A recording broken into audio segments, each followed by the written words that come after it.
Welcome back to Joe Stunner Boxing.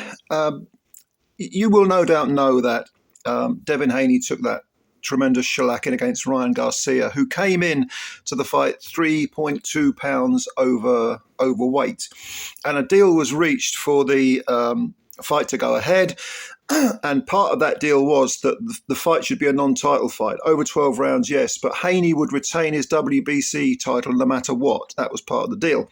So as a result of being battered and floored 3 times and so on, Haney, nevertheless, is still the WBC super lightweight champ. Now, we've got to ask ourselves, is this a blessing or a curse? Because had he lost the title, he could have eased himself back into title contention by taking 10 rounders and so on. But now that he's the champion, he's got to face his mandatory, which, as things stand, is Sandor Martin. Martin's not a bad fighter at all. And, of course, we now have to discuss how much damage has been done to Haney, because that was a tremendous beating he took off Ryan Garcia. But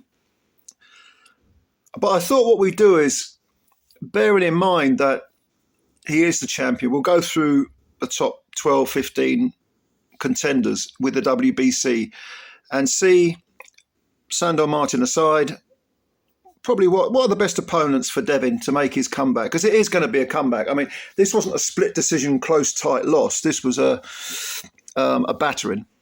He got beaten up as well as beaten. So apart from Sandor Martin, we've got Gary Antoine Russell, who is ranked at number 2. Martin at number 1. Antoine Russell at number 2. Undefeated guy. Is he undefeated? I think, yeah, I'm pretty certain he's undefeated. Has he faced anyone as good as Devin before? No, few people have. But with Devin as damaged goods, probably best to avoid someone like that, I would say. At number 3, you've got Dalton Smith. That's an interesting one. I think Smith, certainly it's not going to happen because both Dalton Smith and Devin Haney are matchroom fighters. And I don't think it would be again, you've got a guy whose confidence is sky high, coming off a very good win. Probably no, I would avoid him. See, with this title, it's difficult. It's going to be difficult. But if he gets Sandor Martin out of the way, he's going to have to pick a voluntary maybe. I wouldn't go looking at Dalton Smith, to be honest with you. Now, Richardson Hitchens didn't look great in his last fight, but he's ranked at number 4. And this is someone that, if you want a name, an undefeated name, who hasn't looked any great shakes lately, but nevertheless would look good on your resume, I'd say Richardson Hitchens. You could do worse than Richardson Hitchens. And again, how much does Haney have left? How much has been taken out of him? How much has his confidence been shaken by the defeat to Garcia? Because it must have taken some sort of deflation. You would think, when you get beaten up like that and smashed about by, and it's the person who did it to him as well.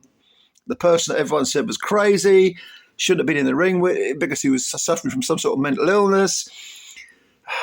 And for the consummate professional, which is Haney, to have that done to him by that opponent, I can't see how his confidence isn't going to be, and certainly his pride and his ego is going to be real, more than just a pinprick. I mean, we're talking a severe laceration, let's put it that way.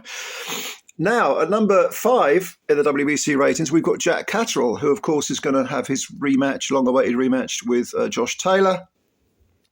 So you can sort of rule him and Taylor out, although the winner of that would be a good option for Haney, I think. Catterall has got that loss that wasn't the first fight to Taylor. Taylor has looked I don't know how he makes 140 in this day and age.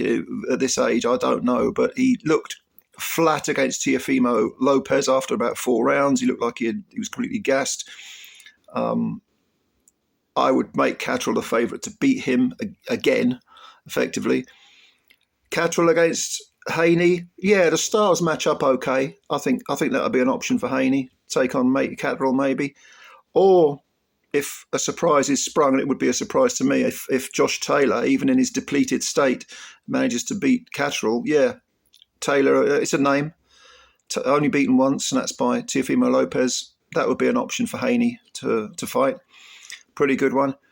At number 6, we've got Arnold Barbosa. Now, Arnold Barbosa, as far as I'm concerned, he lost to Sean McComb. There's just I cannot understand why he got that decision, that split decision. And I've never particularly rated him that highly. Yeah, I would definitely say if I was Haney, I'd be looking at that guy. Undefeated in 30. Well, technically undefeated in 30. Get him on your record. A good rebuilding fight over 12 rounds. Get 12 rounds of work in. Yeah, not bad at all. Then we've got Steve Claggett at number 7 is Ryan Garcia. I'm sure he's going to move up in the rankings. He's got to be higher than 7 now. But at number 8, we've got Steve Claggett. I don't know much about Steve Claggett. I'm sure I've seen him, but I should have checked BoxRec before I did this video. I don't know much about him. But if it's the guy I'm thinking of, I'm not sure it is. No, I really should have checked BoxRec, shouldn't I, before Steve Claggett? No, I think I'm thinking of a different guy. I can't really comment on him then because I can't remember. I'm desperately trying to. The name definitely rings a bell. I'm sure I've seen him, but I can't remember anything about him offhand. So I don't know. He's ranked number 8. Yeah, okay. If Haney can't beat him, then he's not likely to beat the top 2 or 3, is he? So why not put him in with Steve Claggett? That's fair enough. At 9, we've got Jose Carlos Ramirez. Jose Ramirez, of course, on the comeback trail. He's got a fight scheduled. Got floored a couple of times against Josh Taylor for all the belts, but ended up losing. And he ended up losing on points. It was quite a competitive fight against Taylor, and that was when Taylor was sort of at his zenith, you could say. So yeah, okay. Be a good name to have on your record. Yeah, but maybe high risk, lowish, not low reward, but very high risk perhaps. Yeah. So 10, Lidolfo Delgado. Again, this is someone I don't know a great deal about, and I don't think I've seen much of this guy because I'm struggling to remember his name. With Claggett, I know I've seen him, but I can't remember. With this guy, I'm not too sure about, so I can't really comment at all.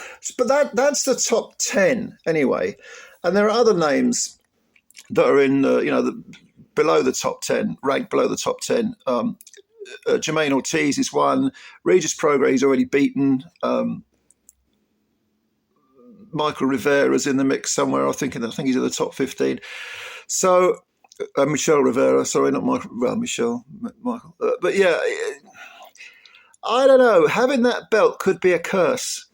Hanging on to that belt, because I would say after a beating like that, you should really be looking at a couple of 10 rounders against B- level fighters. Now you could argue that some of those names we've gone through are B- fighters, but over 12 rounds in title defenses, it would not surprise me if Devin Haney gave up the belt and moved to 147. Wouldn't surprise me at all. I mean, if you look at the other champions, you've got Isaac Cruz at WBA champ, IBF is Subriel Mateus, and Teofimo Lopez is the WBO champ. So I don't think he needs to be jumping in with any of them anytime soon. Certainly not after a couple of comeback fights, just to sort of gauge how much he's got left, how much left him during that beating to Garcia. There's always been a slight question mark over Haney's chin. But fair play to the kid. I mean, he got up. Those were heavy knockdowns, and he got up. And Garcia, whatever his shortcomings, he can bang, as you saw against Haney. But he got up and he went the distance. And I think people have been a little bit unfair on Haney because he showed he's a fighting man. Yeah, it wasn't a good performance, and he was open for the left hook, which was ridiculous. And you can sort of pick apart his performance and how bad it was. And he himself would probably say it was a bad performance, but you can't teach someone guts like that. and he was getting busted up in there. Blood out of his nose, out of his mouth. His jaw looked busted. Even I don't know whether it was cracked, but certainly it was very badly swollen. His face was being pummeled, and he carried on. No quitting the kid at all. And he's only 25. He can come back, but he needs to be brought along correctly. And I'm not sure holding on to that belt would be a good thing. Sandor Martin, very good fighter. Very good fighter. I wonder if Haney will drop the belt, and then whether he wants to carry on at 140 or not, maybe he wants to move to 147, but he might sort of flirt with both weight classes and see how he gets on in 10 rounders. That wouldn't surprise me at all. Anyway, just a few thoughts on Haney. Let me know what you think. Who do you think he should fight next? Do you think he should keep the belt or not? Do you think he should move up to 147? Give me your opinions and we'll have a chat about it in the comments. And yeah, thank you for your time, of course. And please subscribe to the channel if you're new and hit the like button if you enjoyed the video. I hope you did. And spread the word, of course, about Joe Stunner Boxing. I will speak to you all later. Until then, bye for now.